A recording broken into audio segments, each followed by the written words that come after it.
Րոպեներ առաջ համատեղ հայտարարությամբ են հանդես եկել Պաշտպանության և արտաքին գործերի նախկին նախարարներ Սեյրան Օհանյանը, Վարդան Օսկանյանը և Ռաֆի Հովհաննիսյանը, ընդգծելով, թե Սամվել Բաբայանի ձերբակալությունը կանխատեսելի էր, ունի ակնհայտ քաղաքական ենթատեքստ և ուղղված է քաղաքացիների ազատ կամարտահայտման դեմ։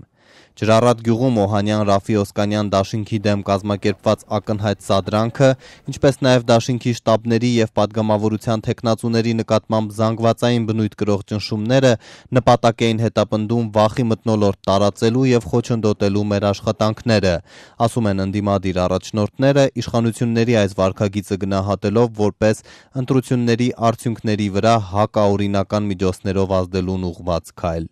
Նախկին նախարարները միջազգային հանրությանը, դիտորդական առաքելություններին, դիվանագիտական ներկայացուցչություններին կոչ են անում ուշադրության կենտրոնում պահել Սամվել Բաբայանի հետ կապված գործը, իսկ քաղաքական ուժերին, իրավապաշտպան կազմակերպություններին, քաղաքացիական հասարակությանը հորդորում համարժեք գնահատական տալ տեղի ունեցածին։ Կոչ ենք անում քաղաքական ուժերին, մեր հանրությանը, յուրաքանչյուր քաղաքացու այս դեպքից հետո անել համապատասխան հետևություններ, ակտիվորեն մասնակցել ընտրական գործընթացներին, համախմբված ձևով հանդես գալ փոփոխությունների օգտին ու ապրիլի 2-ին ձևավորել նոր իշխանություն։ Օհանյան Ռաֆի Օսկանյան դաշինքը հայտարարում է, որ շարունակում է իր բնականոն աշխատանքները, չտրվելով սադրանքների։